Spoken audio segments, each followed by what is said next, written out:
Good evening, class.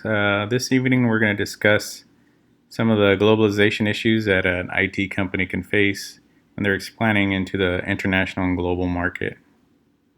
So, one of the first steps that any company may take once they're successful in the United States is to expand. Expansion equals more revenue. So, to expand into the global market, it may seem like the logical step for an organization that has been very successful in the United States. But expansion into areas of the unknown must be carefully analyzed to determine if that action is in the best interest of the organization, especially when you're talking about IT and IT infrastructure service providers. And you have to determine what strategy will ensure the success of your company ultimately.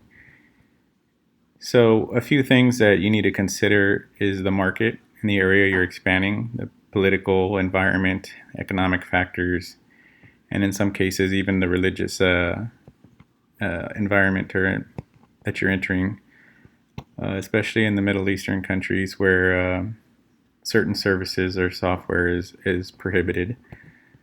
Another approach is to develop a multi-domestic strategy when you're entering those areas to determine what the country needs based on their infrastructure. You may provide a service that their infrastructure cannot support.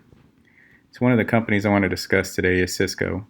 Cisco Systems pretty much has redefined the way we compute every day. There's Cisco systems everywhere.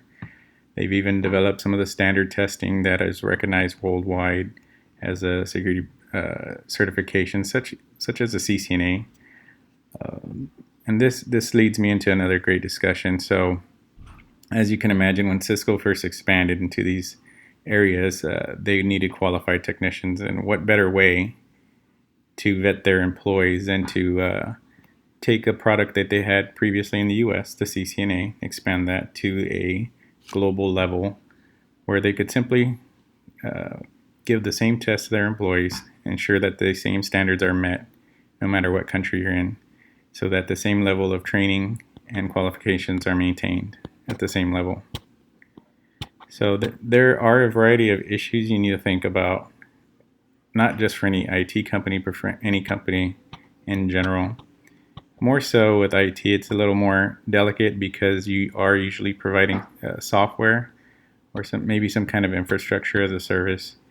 So the key is to make sure you have a strategy. And once that strategy is laid out, that you follow through and have some kind of measures to measure the success of those milestones that you may set for yourself. So all in all, expansion is a great thing, especially when you're discussing IT and services like Cisco. You can see they've been very successful at what they do. But the key is to have a good plan. And once you have a good plan, you need to have a good measurement system to measure if you're meeting and accomplishing your goals. This is true for any business, like I said earlier, including the IT business, because there is a lot of competition out there and you need something to set yourself apart, which is where your strategy comes into play. So if you do a simple Google search on Google, or on Cisco, you'll be surprised to see that there is many different avenues, flavors of Cisco, depending on which country you're in.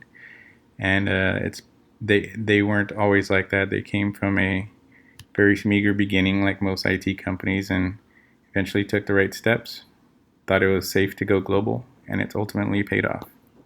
Thank you.